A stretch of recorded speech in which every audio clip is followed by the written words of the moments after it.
السلام علیکم ورحمۃ اللہ تعالی وبرکاتہ نحمده ونصلي ونسلم على رسوله الكريم اما بعد فاعوذ بالله من الشیطان الرجیم بسم اللہ الرحمن الرحیم وسيجنبها الاتقى الذي يؤتي ماله يتزكى صدق الله العظیم وصدق رسوله النبی الامین المتین الکریم ونحن على ذلك لمن الشاہدین والشاکرین والحمد للہ رب العالمین۔ آج سے تقریباً 580 AD میں ایک چھوٹا سا بچہ ایک بند کمرے میں جاتا ہے ایک بدھ کے پاس اور اس سے کہتا ہے میں بھوکا ہوں، مجھے کھانا کھلا دو، لیکن بدھ کی طرف سے کوئی بھی جواب نہیں آتا ہے۔ پھر وہ بچہ اپنے کپڑے کو اتار دیتا ہے اور کہتا ہے میں بے کپڑے کی ہوں، مجھے کپڑا پہنا دو، پھر بھی کوئی جواب نہیں آتا ہے۔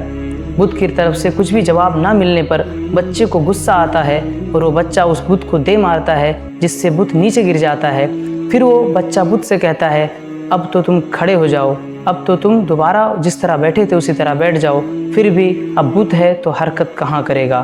آخر کون ہے یہ بچہ اور آخر ایسا واقعہ کیوں ہوا، تو جانیں گے اس ویڈیو میں۔ ناظرین، یہ کوئی اور نہیں بلکہ یہ وہی بچہ ہے جو بڑا ہو کر شام، عراق، ایران، روم جیسے جگہوں کو فتح کرتا ہے۔ یہ کوئی اور نہیں بلکہ یہ وہی بچہ ہے جس نے سب سے پہلے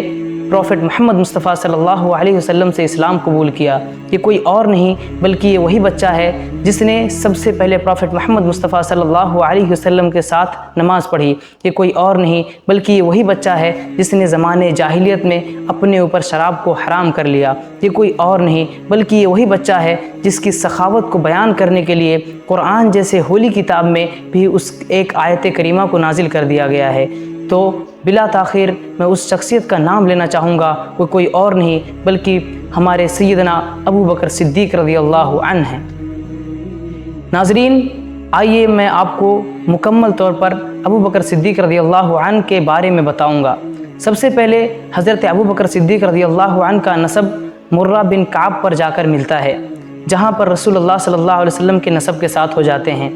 حضرت محمد مصطفیٰ صلی اللہ علیہ وسلم سے لے کر مرہ بن کعب تک اور ابو بکر صدیق رضی اللہ عنہ سے لے کر مرہ بن کعب تک آپ لوگ کا 6 پشتوں کا فاصلہ ہے۔ یعنی اگر نسب کے حساب سے دیکھا جائے تو آپ صلی اللہ علیہ وسلم اور ابو بکر صدیق رضی اللہ عنہ نسب میں برابر آتے ہیں۔ آپ کے ابو کا نام ابی قحافہ اور اصلی نام عثمان تھا، آپ کی امی جان کا نام سلمہ تھا۔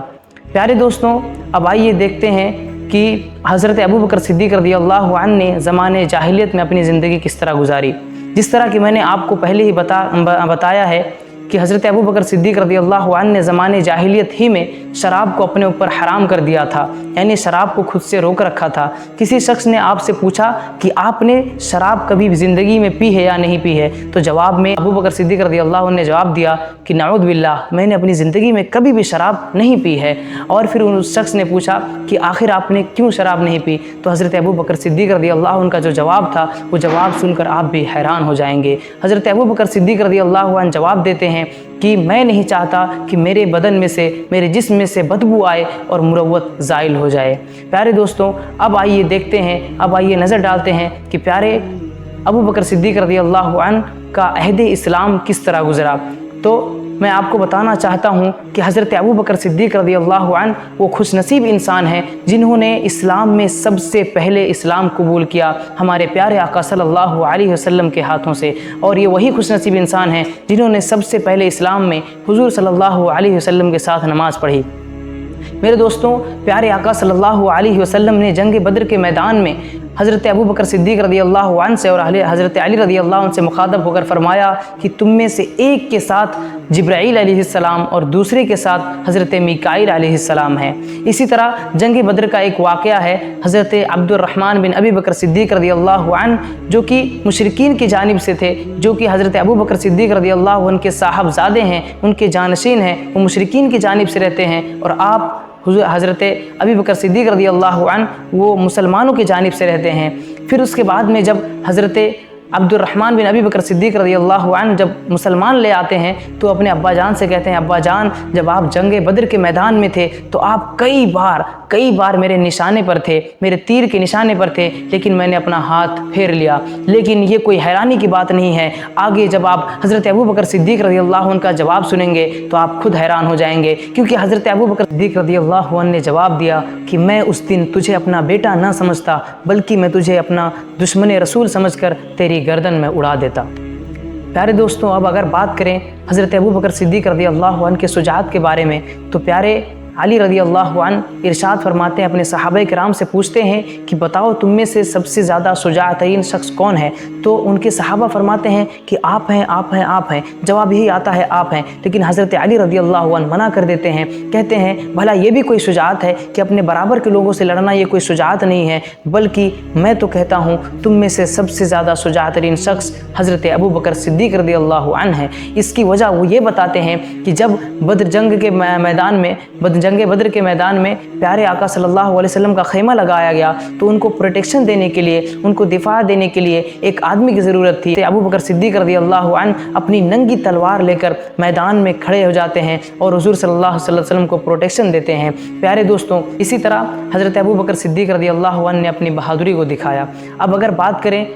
ابو بکر صدیق رضی اللہ عنہ کی سخاوت کی تو ان کی سخاوت کو ہم کیا بیان کر پائیں گے، ان کی سخاوت کو آپ کیا بیان کر پائیں گے؟ ان کی سخاوت کو تو اللہ رب العزت کی کتاب ہی بیان کرتی ہے۔ اس میں ایک آیت کریمہ ہے، اعوذ باللہ من الشیطان الرجیم، بسم اللہ الرحمن الرحیم، وَسَيُجَنَّبُهَا الْأَتْقَى الَّذِي يُؤْتِي مَالَهُ يَتَزَكَّى۔ اس آیت کے شان نزول آپ حضرت ابو بکر صدیق رضی اللہ عنہ ہیں۔ اسی طرح پیارے آقا صلی اللہ علیہ وسلم نے ایک مرتبہ ارشاد فرمایا، اگر زندگی بھر میں اگر میں نے کسی کے بھی مال سے سب سے زیادہ فائدہ اٹھایا ہے تو وہ کوئی اور نہیں بلکہ حضرت ابو بکر صدیق رضی اللہ عنہ ہیں۔ اسی طرح حضرت عمر فاروق رضی اللہ عنہ سے روایت ہے، وہ فرماتے ہیں کہ ایک بار میں نے جنگ تبوک کے چندہ کا تذکرہ کیا کہ جب رسول اللہ صلی اللہ علیہ وسلم نے تصدق کرنے کا حکم دے دیا تھا تو پیارے آقا صلی اللہ تو میں نے یہ ارادہ کر لیا تھا، میں نے یہ عزم مصمم کر لیا تھا کہ میں اس بار حضرت ابو بکر صدیق رضی اللہ عنہ سے بڑھ کر مال تصدق کروں گا۔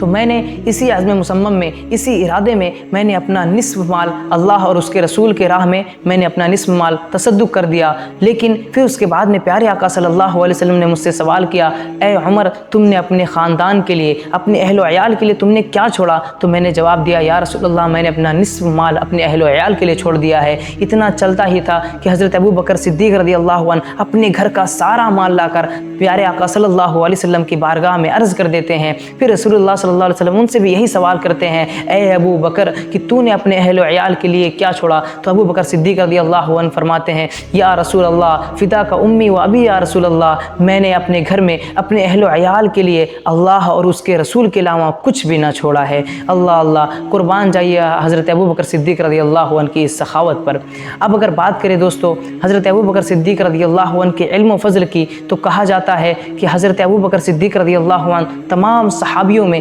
سب سے بڑے عالم تھے اور اس کے ساتھ ساتھ ذکی ہی تھے۔ حضرت ابو بکر صدیق رضی اللہ عنہ نہ صرف ایک